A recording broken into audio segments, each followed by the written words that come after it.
How I edited this illustrated camera video, part 1. Since a few people have asked, I decided to put together this little tutorial showing how you can edit or composite your own version of this illustrated camera video using 3 different methods that are all pretty simple. I'll only be showing 2 of those methods in this video, but I will be making a part 2 for the 3rd method. The script for this video is just getting too long for a short form format. Oh, also I'll be using After Effects to edit these, but you should be able to use other editing software or apps to get similar results, especially for these first 2 methods. So for this first method, after you've drawn your camera, you can cut out a solid colored shape to glue behind it. I chose the color green since it doesn't appear in my background footage of a blue sky with white clouds.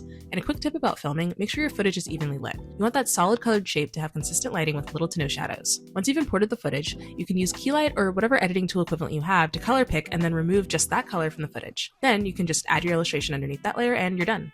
Now, I prefer to be able to see the screen of the paper camera while filming, so we'll do something different for the second method. Once you've imported your footage, you can duplicate that layer and then click into the top duplicate layer. Using an object selection or matte tool, you can then select parts of the layer that you want seen so you can layer it on top of everything without the background. So for this, let's just select the camera and the hands. Now the rest of that footage is transparent. Now go back into your main layer and hide that top layer for now. Bring in your illustration and crop it to the size of the camera screen.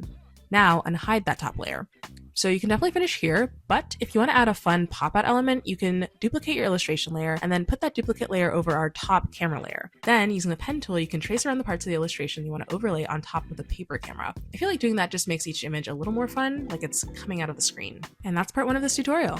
In the next part, I'll go over the 3rd method and how to track the motion of your camera so you can get a cool effect like this one where I moved it over this tree.